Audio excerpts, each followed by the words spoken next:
Hi, and welcome back to the channel. I'm Justin Leopard with Consordini.com, and today in today's mini lesson, we're going to talk about the difference between a cello and a violin.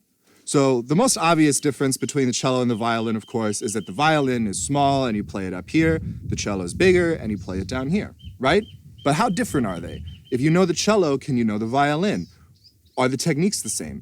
And the short answer is no, they're pretty different instruments. And to explain why, I think the most striking example is the fact that the violin is literally played backwards of a cello.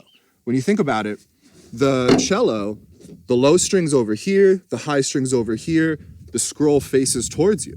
With a violin up here, the low string's on the other side, the high string's on the other side, and the scroll faces away from you. So a down bow on a cello going this way versus a down bow on a violin, which goes the same direction, but it actually pulls the string relative to the instrument in a complete opposite direction.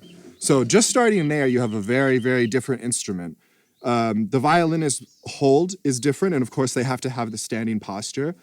Actually, interestingly, originally cello was played at an extreme angle like this, assuming that it was to be like the violin, which came first. And over time, cellists realized that flattening yielded a better result, more agile for this angle.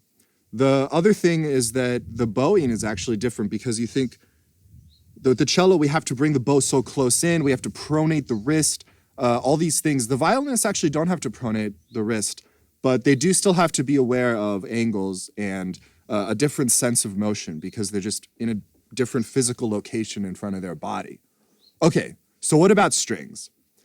In theory, if you were to play the violin on your lap, you would have a much easier time as a cellist than just translating over to bass or guitar. And this is because the violin is at least still tuned in fifths. So you can use the same fingerings and they're still going to work with one caveat, which is that the violin strings, the highest string is an E. The whole instrument is a 12th above the cello, or a fifth plus an octave.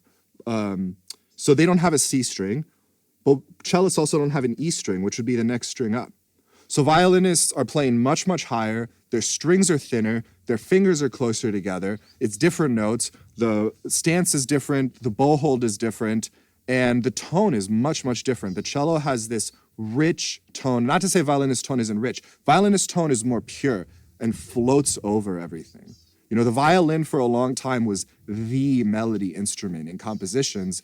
Swaths of violinists in a symphony orchestra or in a Baroque orchestra. That's kind of the original instrument in this class. And a kind of interesting historical tidbit, if you know of the Viola da Gamba, some people think that the cello is a descendant of this because if you look back, you'll see these pictures of people. They didn't have end pins, so they're holding the cello in their configuration with their legs. And it looks like, oh, that must be like the cello. But actually, the cello really is a descendant of the violin, which came from not the Viola da Gamba family, but the Viola da Braccio, mean arm family. So the cello is not related to that other instrument. It's related to the violin, as is the viola.